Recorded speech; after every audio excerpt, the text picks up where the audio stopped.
Hi, എല്ലാവർക്കും നമ്മുടെ chopan സർവത്ത് ശാന്തിയിലേക്ക് സ്വാഗതം. ഇന്ന് നമ്മൾ ഉണ്ടാക്കാൻ പോകുന്നത് സൂപ്പർ ടേസ്റ്റിയായ ബീഫ് കൂർക്ക ഉലർത്തിയതാണ്. ചോറിൻ്റെ കൂടെയും ചപ്പാത്തിയുടെ കൂടെയും ബ്രെഡയുടെ കൂടെയും കിടിലൻ കോമ്പിനേഷനാണ്. ആദ്യം നമുക്ക് കുക്കറിലേക്ക് കഴുകി വൃത്തിയാക്കിയ കൂർക്ക ഇട്ട് കൊടുക്കാം. 1/2 ടീസ്പൂൺ മഞ്ഞൾപ്പൊടി,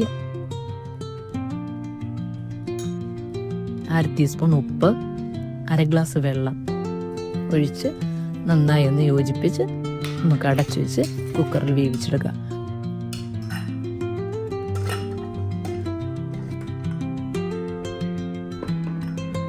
ഒരു വിസിൽ മതിയാവും. പിന്നീട് നമുക്ക് മറ്റൊരു കുക്കർ എടുത്തിട്ട് കഴുകി വൃത്തിയാക്കിയ 1 കിലോ ബീഫാണ് എടുത്തിരിക്കുന്നത്. ബീഫ് ഇട്ട് കൊടുക്കുക. അതിലേക്ക് ഇഞ്ചി, പച്ചമുളക്, ചെറിയ ഉള്ളി, കറിവേപ്പില ഇതെല്ലാം കൂടെ ചതച്ചെടുത്ത് ഇട്ട് കൊടുക്കുക. 2 ടീസ്പൂൺ ഉപ്പ്,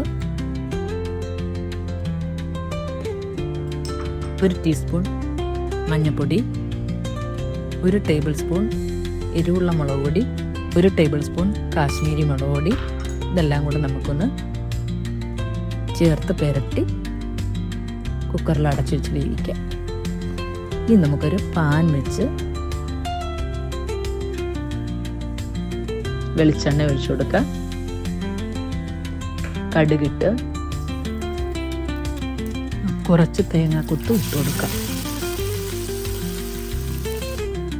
കറിവേപ്പിലയിട്ട് ഇഞ്ചി, പച്ചമുളക്, വെളുത്തുള്ളി ചതച്ചത് ഇട്ട് കൊടുക്കാം. പിന്നെ ഞാനൊരു ചെറിയ ഉള്ളിയാണ് എടുത്തിരിക്കുന്നത്, അതിട്ട് വഴിച്ചു കൊടുക്കാം. നന്നായിട്ട് പച്ചമണം മാറുന്നവരെ ഇളക്കാം.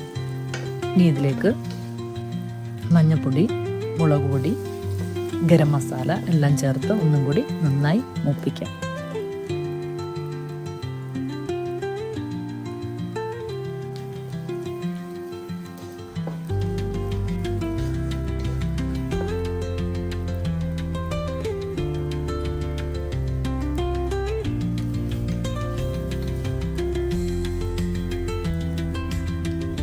ഇതിലേക്ക് 2 തക്കാളി അരിഞ്ഞത് ചെറുതായി അരിഞ്ഞതാണ്. അതൊന്ന് നന്നായി ഉടയുന്നതുവരെ നമുക്ക് വേവിച്ചെടുക്കാം.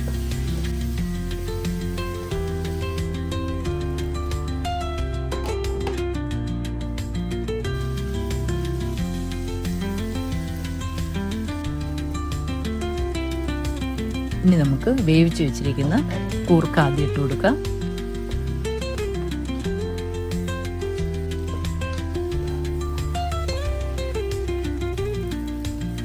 അത് കഴിഞ്ഞ് നമുക്ക് ബീഫ് ഇട്ട് കൊടുക്കാം.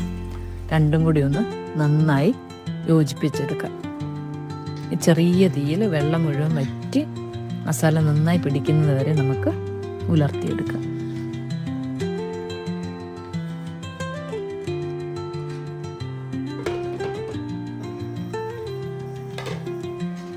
അവസാനം കുറച്ച് വെളിച്ചെണ്ണയും കറിവേപ്പിലയും കൂടി ചേർത്ത് ആ മണം തന്നെ മതിയാകും.